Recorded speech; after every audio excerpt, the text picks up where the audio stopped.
Hebrews 11:6. Without faith, it is impossible to be well-pleasing to him. For he who comes to God must believe that he exists and that he is a rewarder of those who seek him. Now, I wonder why so many people don't believe in God anymore. You're not going to come to a relationship with God without believing that he is. Just because you're a good person, that's not going to get you any more than being a good grasshopper or being a good maggot or anything else. So that's not what it's about. It's not for you. It's not about you.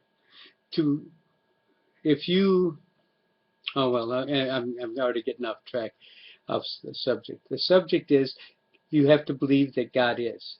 And today in this affluent, hedonistic society that we live in here, where the only reason for living is to consume as much as you can and experience as much as you can, and that's all there is.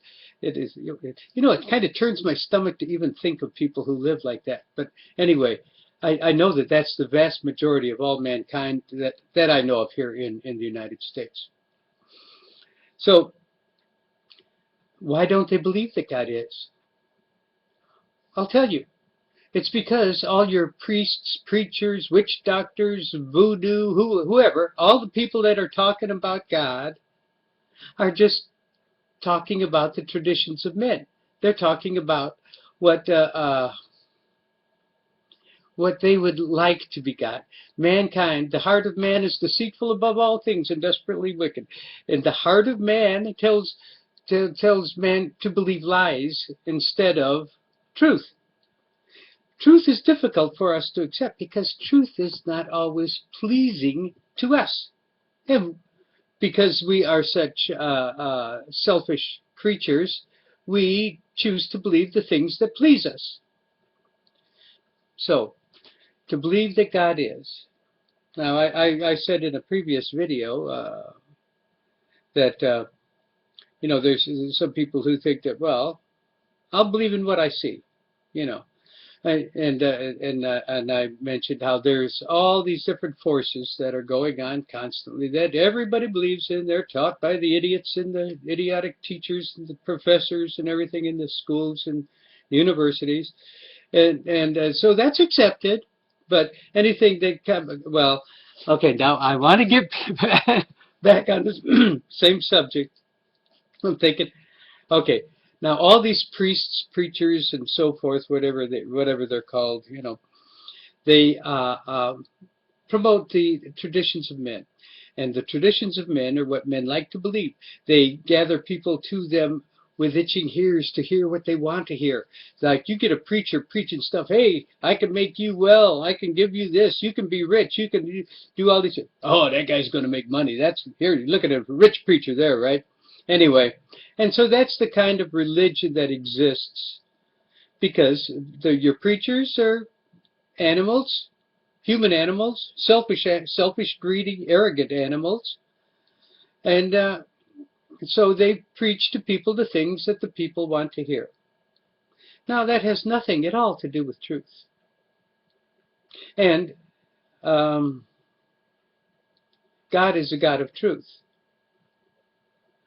God is reality. God is truth and reality. And mankind is living in a fantasy, nonsense, and they'll just believe what they like to believe type of atmosphere. So the reason I think that this country has so few people that profess to believe in God is because of the nonsense that they hear in their churches and synagogues and temples and whatever. That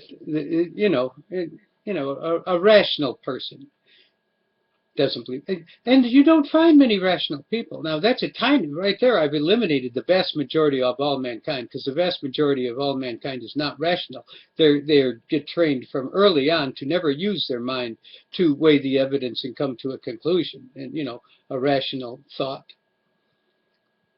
So anyway, the preachers and preach whatever they are, they're teaching the traditions of man, which are the things that please man. They teach this idiotic nonsense about an immortal soul and this idiotic devil that goes around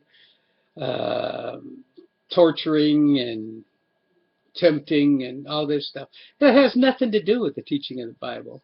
If you want to get truth, throw away all your college textbooks and pick up a Bible. But the thing is, know that this Bible was translated by idiots, and I shouldn't. I'm trying to break myself of calling everybody idiots.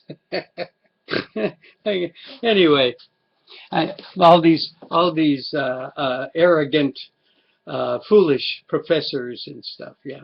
Okay, we'll call them foolish. You know the difference between an idiot and a fool? An idiot is a much better person than a fool, because a fool rejects truth on purpose. They say, no, I don't want to hear the truth. I want to believe my nonsense fantasies. That's a fool. Who says, no, I won't look at the truth. I won't look at it. I won't listen to it. I won't open the Bible. I won't look for truth. Now that is a fool. That's my definition of a fool. So anyway, I'm getting off track. What was I talking about? We're talking about why people don't believe in God. So your idiotic, nonsensical Santa Claus God sitting on a cloud waiting for you to pray for something so he can give it to you, he doesn't exist. All you parents, I would suggest, don't teach your kids about Santa Claus or Saint Nick or whatever, all these fantasy things that cause him to have a distorted, make-believe view of the world around him. It's very damaging, and it just gets worse the older you get. You get somebody my age that has had all these ideas about immortal soul and hell and devils and disembodied spirits, ghosts, whatever, all this stuff. It gets hard for them to get it out of their mind the older you get. It gets hard to get rid of that. Don't start putting that stuff in the minds of your kids. I was around at the very beginning of computers, and one of the first acronyms I learned was GIGO, G-I-G-O, and it was an acronym for programmers, meaning garbage in, garbage out. You put garbage into your program, you get garbage out of your program. So you start putting garbage into the programming of your child or the mind of your child, you're going to get garbage out of that child. Don't teach them Santa Claus and the Easter Bunny or any of that stuff. Go on and give them presents. I'm all for presents and toys and the candy eggs and all the stuff that goes along with the lies that are so prominent in this culture.